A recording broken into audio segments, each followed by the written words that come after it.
감개가 무량합니다.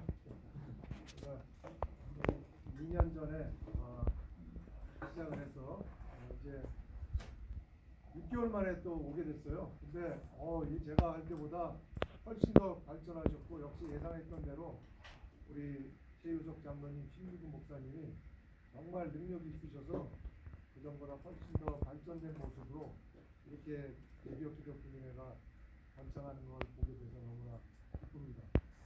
또 고향에 온 느낌으로 6개월밖에 안 됐는데 몇 년 만에 온 것 같습니다.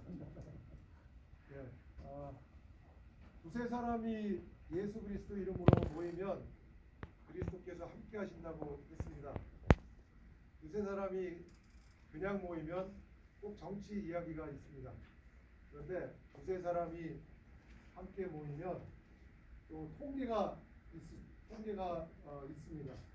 왜냐하면 2명 이상이면 2명 이상이면 늘 우리가 통계치를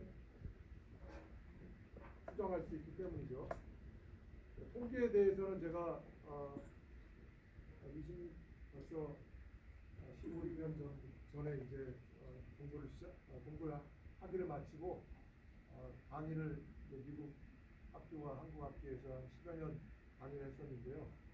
이 강의가 너무 어렵고 또 지루하기 때문에 제가 회장을 할 때는 통계로 특강을 한 번도 안 했습니다. 다들 또 욕을 먹을까봐 또 아니면 또 주무실까봐 해서 안 했는데 감사합니다. 이제 우리 이번에 한번 처음으로 한번 통계 특강을 이렇게 하게 됐습니다. 먼저 그 통계라고 하면은요, 여러분들 예를 들어서 지금 조 바이든과 트럼프가 이제 선거를 코앞에 두고 있는데 다들 결과가 어떻게 될지는 하나님 외에는 아는 사람이 없습니다. 그런데 이제 좀 더 추측을 하기 위해서 일렉션 폴을 하지 않습니까? 그런데 이제 일렉션 폴을 통해서 여러분들 신문 기사에서 보면은 지금 예를 들어서 정확히 제가 현재 지지율이 몇 프로가 되는지는 모르지만 이 트럼프는 예를 들어서 지금 35%를 받았고, 그다음에 바이든은 만약에 예를 들어서요 30%를 받았다고 가정을 한다면, 보통 신문에 항상 보면 오차 범위 5% 내에서 오차 범위가 트럼프가 30%면 27%에서 33%까지 이렇게 오차 범위를 항상 이야기를 합니다. 그리고 이제 5%의 에러 레이트를 가지고 이제 얘기를 하는데요. 만약에 그게 사실이라면 오차 범위 트럼프의 지지율 30%에서 오차 범위가 27%에서 33%다. 그런데 바이든은 25%다. 그러면 그 오차 범위를 벗어나 있지 않습니까? 그 로워 바운더리 27%보다 밑에 있는 25%가 밑에 있으니까요. 대략적으로 보통 통계에서 5%의 에러 확률을 갖는다면 90 반대로 1-5%면 95%잖아요. 네. 그래서 95%의 신뢰도 구간을 벗어나기 때문에 그때는 우리가 트럼프가 분명히 앞서고 있다 이렇게 얘기를 할 수 있습니다. 영어로는 이제 한국말로는 유의미하게 앞선다. 영어로는 significantly higher than Joe Biden's approval rate 이렇게 얘기할 수가 있습니다. 그래서 항상 그거를 유심히 보시고요. 만약에 바이든이가 28%다 그러면 통계적으로는 두 사람에는 차이가 없다고 얘기할 수가 있습니다. 그게 이제 아무튼 그래서 우리가 항상 이 모집단 왼쪽에 보이는 이제 파퓰레이션이라는 게 이제 모집단인데요. 우리는 미국 유권자들 투표할 사람들을 모두 다 조사를 할 수 있기 때문에 항상 이 모집단은 알 수 없는 영역입니다. 우리 사람들은 그래서 알 수 없는 영역을 알기 위해서 추정하기 위해서 늘 하는 방법이 이제 표본 추출이죠. 표본. 그래서 이제 샘플이라고 얘기를 하는데요. 다음으로 넘어주세요. 그런데 당연히 샘플은 오류가 있기 마련이죠. 오류가 있기 때문에 늘 그 오류에 대한 부분, 즉 샘플링 에러라고 하는데요. 이 샘플링 에러 때문에 통계에서는 확률을 얘기하지 않으면서는 아무 이야기도 할 수가 없습니다. 예를 들어서 5%의 에러를 우리가 감수하고 이 통계 추정치를 발표합니다 라고 이야기를 하는 것입니다. 신의 영역에서는 하나님의 세계에서는 에러가 없기 때문에 우리가 에러 레이트를 하나님의 말씀에서는 이야기할 필요가 없지만 우리 인간들의 영역에서는 항상 에러 레이트가 나와야 됩니다. 그리고 이제 우리가 샘플을 만약에 그러면 여기서 예를 들어서 여기 모이신 분들 중에서 바이든과 트럼프 지지율을 한번 비교를 한다 그러면 몇 퍼센트의 차이가 있겠죠. 그런데 또 다른 그룹에 간다든가 할 때마다 샘플을 바꿀 때마다 항상 그 결과는 가변적일 겁니다. 그래서 우리가 그걸 이제 샘플링 베리어빌리티라고 얘기하든가 한국말로는 이제 샘플의 가변성 이렇게 얘기합니다. 그래서 두 가지를 기억하시면요, 우리가 통계를 할 때는 확률을 가지고 포함하지 않고는 통계를 얘기할 수 없다. 두 번째, 샘플이라는 것은 항상 가변적이다. 그래서 우리가 계속해서 이렇게 샘플을 파퓰레이션에서 이제 뽑아옵니다. 파퓰레이션이 뭐 한 2억이면은 뭐 300명 또 많으면 1000명 이렇게 계속 뽑아오는데요. 다음. 예를 들어서 이제 여러분들 한 가지 예를 들겠습니다. 여러분들 암 중에서 가장 흔하게 나타나는 암이 뭡니까? 위암, 또 유방암. 예. 여자분들도 계신데 얘가 좀 적절치 못한 거 가지고 죄송한데 아무튼 제 강의 노트에 이게 있어가지고 죄송하겠습니다. 그런데 암을 일으키는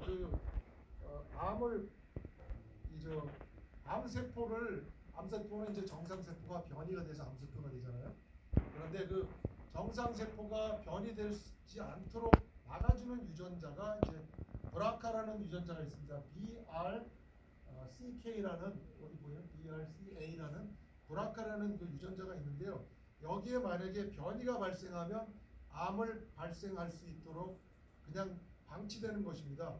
그래서 예를 들어서 우리가 일반인의 경우 예를 들어서 한 80세까지 경우에 유방암이 발병할 확률이 한 3% 정도가 된다고 합니다. 그런데 이 브라카 유전자 변이를 가진 분들은 평생 발병할 확률이 60%에서 80% 정도, 또 난소암이 발생하려면 40%. 그런 여자에만 해당되는 게 아니라 남자도 마찬가지입니다. 남자분들도 전립선암이라든가 기타 대장암 모두 발생률이 2~3배가 증가한다고 합니다. 이 브라카 유전자에 변이가 있는 분들, 이건 유전적인 거예요. 유전적으로.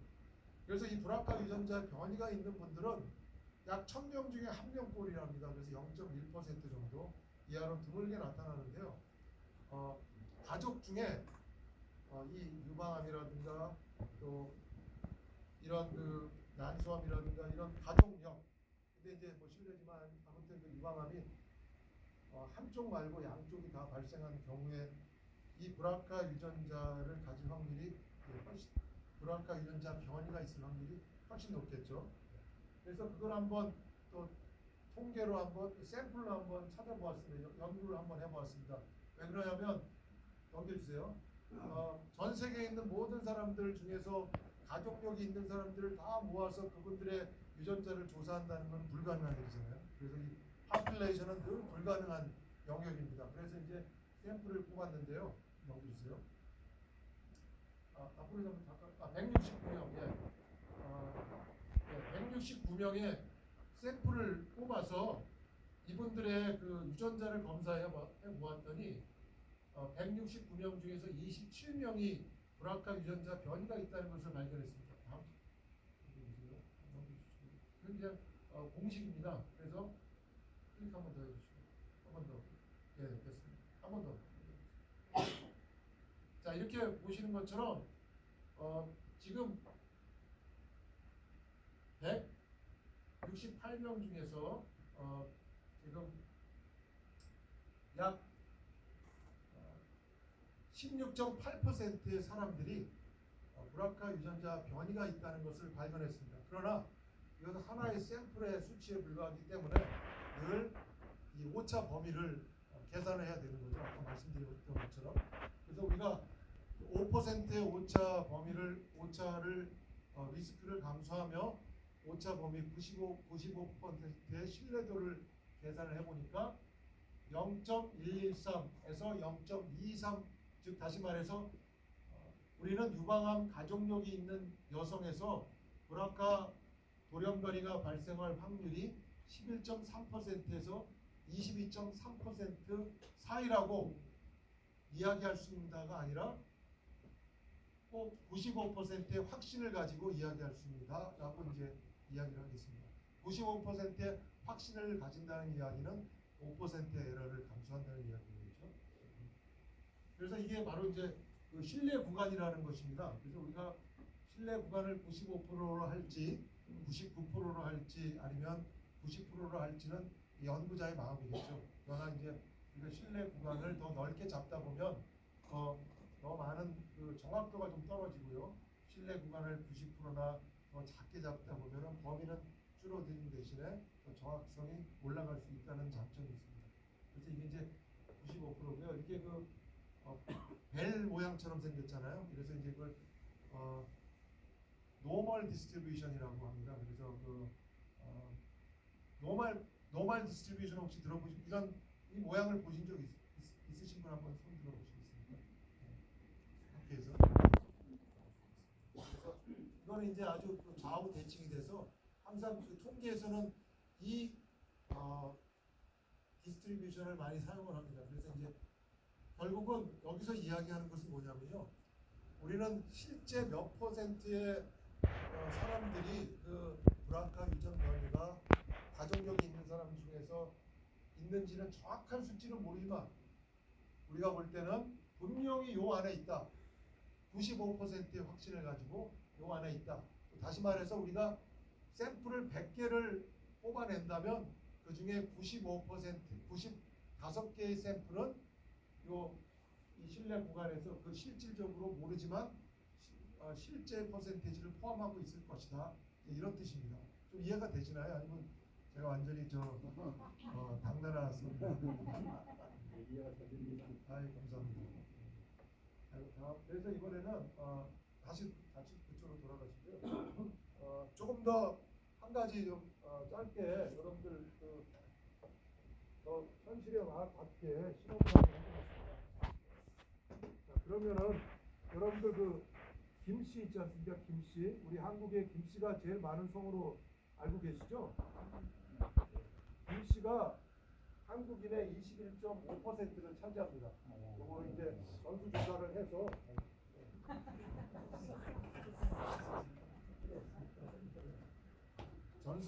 해서 나오는 건데 이거는 이제 파라미터라 그래요.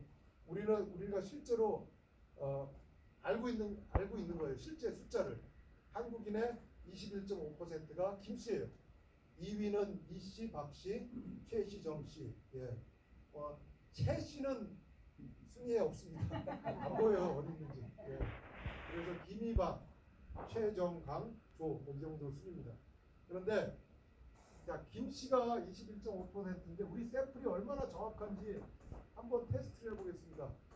여기에 지금 대략 몇 분 정도 계신가요? 한 30분 좀 넘으시는 것 같아요.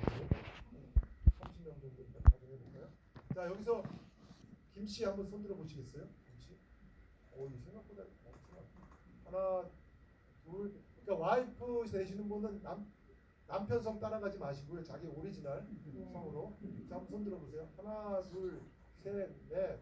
저까지 5명. 예. 맞죠? 하나, 둘, 셋, 넷, 5명. 예, 좋습니다. 5명이에요. 자, 그럼 5명이라고 하면은 우리 30명으로 가정했을 때 제가 5명으로 연장하면 넣어보면은 지금 여기 95% 신뢰 확률을 보면은 7%에서 34.2%예요. 그러면 아까 실제는 몇 %라 그랬죠? 실제 21% 포함되어 있잖아요. 네, 그래서 우리가 95%의 확신으로 실제 김씨의 그 퍼센테이지는 이 안에 들어올 것이다. 이게 이제 95% 신뢰 구간이라는 뜻입니다. 95% 신뢰 구간. 그런데 너무 크잖아요. 7%에서 34%는 너무 큽니다. 이렇게 너무 큰 범위이기 때문에 왜 이렇게 크게 나오냐면 샘플 사이즈가 너무 작아요. 30명이면. 그래서 만약에 이거를 300명이라고 가정하면 우리가 똑같은 비율을 정해서 50명이라고 치면은 보세요. 10배를 올리니까 실내 구간이 13%에서 21%가 나왔잖아요. 예. 그래서 21 여기에 그 아까 실제 그 김치에 포함됩니까? 아까 실제 김치가 포함되죠. 20점 얼마인가요? 예. 그래서 우리가 대략적으로 벌써 보더라도 어느 정도 맞다는 걸 볼 수 있으시죠. 예. 그래서 통계가 물론 불확실성을 감수하는 거지만 상당히 숫자를 샘플 사이즈를 올리면 올릴수록 굉장히 정확해요. 그래서 우리가 1000명, 2000명, 10,000명으로 올라갈수록 굉장히 그 원래 그 퍼센테이지에 충실하게 됩니다. 마치 예를 들어서 동전을 던져가지고 앞뒤 확률이 되는 확률이 반반이지 않습니까? 50%, 50%. 근데 한 10개 던지면은 비율이 뭐 7대3이나 8대2까지 나올 수도 있지만 그 동전을 막 50번, 100번 던지면 항상 50%, 50%의 반반에 가까이 갑니다. 그걸 이제 통계적으로 회귀 분석이라고 그러거든요. 회귀, 리그레이션. 그래서 숫자가 많을수록 상당히 맞습니다. 그러다 보니까 이제 통계가 각 곳에서 많이 사용되는 거죠. 특별히 이제 사회과학이라든가 자연과학에 구분 없이 자 이렇게 되고요. 제가 이제 오늘 뭐 여기서 더 테스트해보고 싶은 성은 없으시죠? 이씨 한번 해보세요. 이씨 한번 해볼까요? 네, 그러면 저 이씨 한번 손 들어보세요. 이씨. 하나, 둘, 셋. 세 분이에요. 상당히 벌써 이제 분석이 가요. 이씨는 아까 몇 퍼센트라냐면 14.7%예요. 예. 자, 그럼 여기 이씨 지금 세 명이라고 그랬죠? 벌써 나왔네. 벌써 여기 있네. 제가 95% 신뢰 구간으로 하면은 3%에서 27%. 그러니까 제가 이 건망증이시면서 금방 보고도 잊어버려요. 15% 대략 15%인데 자 이걸 한번 또 300명으로 한번 만들어 보겠습니다. 300명하고 30명이죠. 자 그러면 이거 보세요. 15%가 원래 정답인데 7%에서 14%예요. 그렇죠? 자 그러면 통계에서 또 여기서 어떤 얘기를 하냐면 이 15%라는 우리가 가설이 있다고 합시다. 이 씨는 한국인의 15%다라는 가설이 있었는데 샘플을 돌려봤는데 300명을 돌려봤는데 30명이 나왔어요. 그런데 15%를 포함하지 않습니다. 그렇죠? 왜냐하면 지금 7%에서 14%까지 95% 신뢰 구간이라고 하였기 때문에 자 이런 경우에는 뭐라고 얘기하냐면 통계에서는 우리는 그 가설을 기각한다. 그렇죠. 예. 그래서 우리는 그것이 15%는 우리가 생각하는 그 5%의 확률보다도 더 작기 때문에 즉 만약에 그게 15%가 사실이라고 하면은 우리가 이 300명 샘플에서 그 15%를 볼 수 있는 확률은 5% 미만이다. 그렇다면 굉장히 그 희박한 가능성이지 않습니까?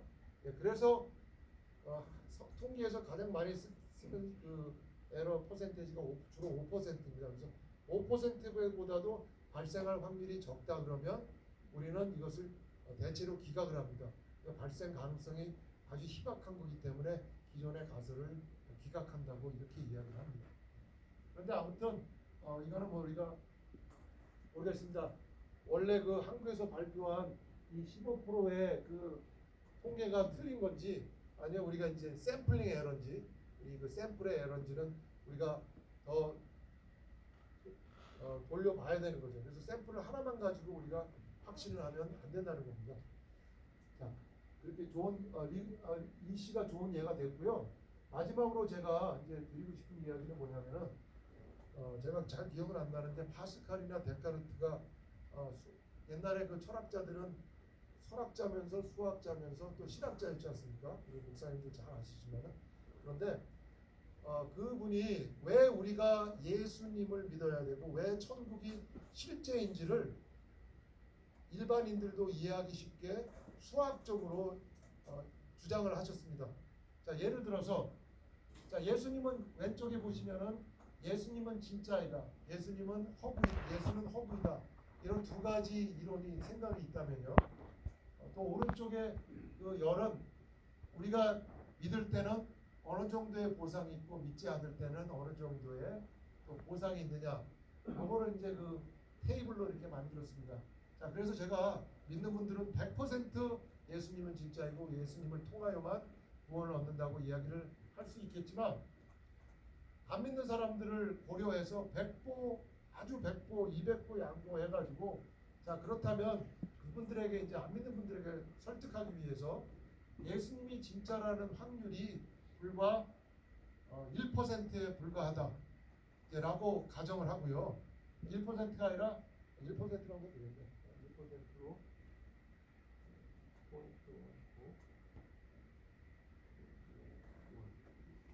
그렇게 하면 반대는